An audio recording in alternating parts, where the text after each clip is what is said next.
건강한 삶의 비결, 비타민과 효소. 바쁜 현대인의 삶 속에서 우리는 스트레스와 만성 피로 속에서 살아가고 있습니다. 우리가 바쁘게 살아가는 사이 자신도 모르게 우리 몸에 독성이 생기고 쌓여갑니다. 장 내부에 독소가 쌓이면 소화불량의 증세에서부터 원인 모를 피로감, 불편 증상이 계속되게 됩니다. 이를 극복하고 보다 건강하게 살기 위해서는 무엇보다 잘 먹고 잘 소화시키는 것이 가장 중요합니다. 현재 우리가 먹는 식품들은 손쉽고 빠르게 먹기 위한 패스트푸드 인스턴트, 대량 유통으로 인한 정제된 음식과 가공, 가열 조리된 식품으로 생명력이 없는, 즉 효소가 소실된 음식물이 대다수입니다. 거기에 더해 질 나쁜 사료와 항생제의 남용, 성장 촉진제 등을 먹으며 스트레스를 받고 길러지는 가축들, 농약과 제초제에 의해 길러진 채소들은 우리가 원하지 않아도 섭취할 수밖에 없는 주된 먹거리가 되었습니다. 이로 인해 우리 몸은 먹는 만큼 원활한 대사가 이뤄지지 못하고 몸속에 독소가 쌓이며 피로가 누적되어 온 것입니다. 내 몸 안에 들어온 영양소를 완전 소화시키는 것이 바로 건강의 중요한 열쇠입니다. 이런 문제에 대한 대안으로 우리는 효소와 조효소의 효능에 집중하게 되었습니다. 그리고 효소와 비타민 및 미네랄을 비롯한 다양한 조효소들이 만나 에너지 대사와 관련된 많은 문제를 극복할 수 있음을 알게 되었습니다. 우리는 에너지를 만들어내기 위해 매일 음식물을 섭취하고 분해하고 소화시킵니다. 효소와 조효소인 비타민의 기능은 우리 몸속에서 음식물을 분해하고 흡수시키고 배출시키는 촉진제 역할을 함으로써 대사가 원활히 이루어지도록 하고 건강한 삶을 누리도록 해줍니다. 효소와 조효소의 일종인 비타민, 그리고 유산균에 대해서 좀 더 알아볼까요? 모든 생명체는 몸속에 효소를 가지고 있습니다.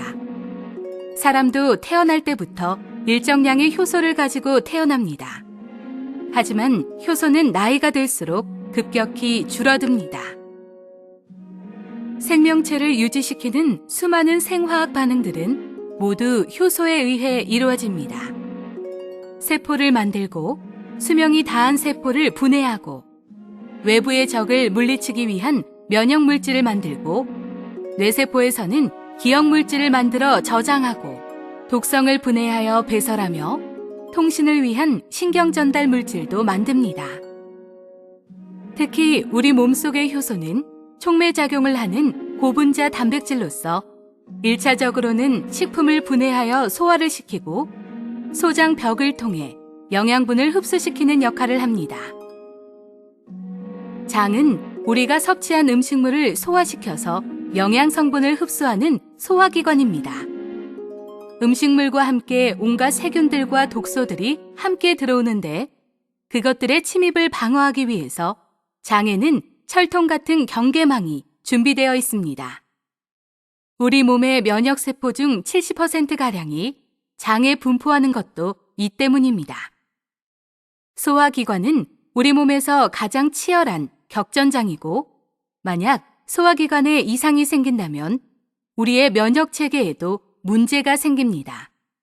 그중 대표적인 상태가 장누수 증후군입니다. 장누수 증후군은 새는장 증후군이라고도 불리는데 장의 시작인 소장에는 음식 속 비타민과 미네랄을 흡수하는 미세한 육모가 있고 이곳을 통해 흡수가 되면서 몸 전체로 퍼져나갑니다.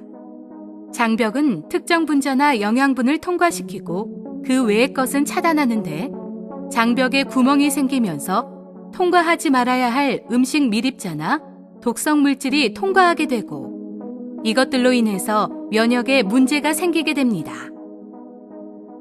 이런 장누수 증후군에 가장 필요한 영양소가 바로 효소입니다. 장누수 증후군이 생기면 우리 몸속으로 들어오지 말아야 할 각종 물질들이 마구 들어오게 되는데 그것은 각종 세균, 각종 독소, 각종 항원들이 포함되어 있습니다. 정상적으로 소화되어 영양성분으로 분해되고 흡수되어야 하는 음식물이 제대로 소화되지 못한 음식물 조각 형태로 흡수되면 우리 몸은 비정상적인 침입체로 여겨 평소 잘 먹던 음식물도 알러지 반응이 일어납니다. 효소를 통해 음식물을 분해하고 육모 사이에 껴있는 단백질 찌꺼기를 제거하여 소화 활동이 원활하도록 도움을 줍니다.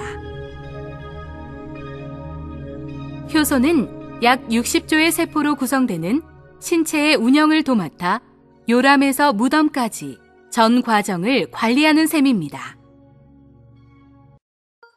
비타민은 조효소의 전구물질로서 효소를 도와 생리 기능을 조절하는 역할을 합니다. 하지만 현재의 식생활에 있어서 효소가 부족한 많은 음식물 속에서 비타민의 섭취만으로는 어려운 부분이 있습니다. 그래서 비타민과 미네랄의 효소를 결합한 새로운 개념의 비타민이 필요합니다. 이렇게 효소와 비타민을 같이 먹으면 어떻게 될까요? 혈액을 약알칼리로 만들며 체내의 이물을 제거합니다. 장내 세균의 평형을 유지하고 세포를 튼튼하게 합니다. 소화가 잘 되면서 병원균에 대한 저항력도 길러줍니다. 몸 안에 쌓인 단백질을 분해시키기 때문에 염증을 막는 데에도 도움이 됩니다. 세포의 일부가 손상, 파괴되면 병원균이 성장하여 염증이 생기는데 효소는 백혈구를 운반하여 백혈구의 활동을 도와 상처 입은 세포의 치유력을 높여줍니다. 혈액 중의 노폐물과 염증의 독소를 분해하여 몸 밖으로 배설하는 작용을 합니다. 혈중 콜레스테롤을 용해시키며 혈류의 흐름을 좋게 합니다. 효소로 깨끗해진 장에 살아있는 유산균이 정착하면 유산균은 환경이 개선된 장내에서 증식하며 유해균 억제에 도움을 줄 수 있습니다. 또 배변 활동이 원활하도록 도움을 줄 수 있습니다. 이와 같은 효소와 비타민, 유산균, 그리고 여러 미네랄 등의 충분한 공급은 우리 몸에 다시금 활력을 불어넣고 균형을 잡아주며 건강한 삶을 유지시켜줍니다. 세상 모든 것이 에너지의 흐름에 따라 형성되었다가 사라지고 또 다른 생명의 씨앗이 되는 것처럼 우리가 나고 살고 죽는 모든 일들 속에서 효소의 필요성은 정말 대단하고 위대합니다. 이제 효소와 비타민의 아주 작지만 활발한 활동을 시작으로 우리 몸은 더불어 활력을 찾게 되고 병을 치유하는 것을 넘어 신체의 균형과 자연의 조화까지도 이룰 수 있는 삶을 살 수 있게 되었습니다.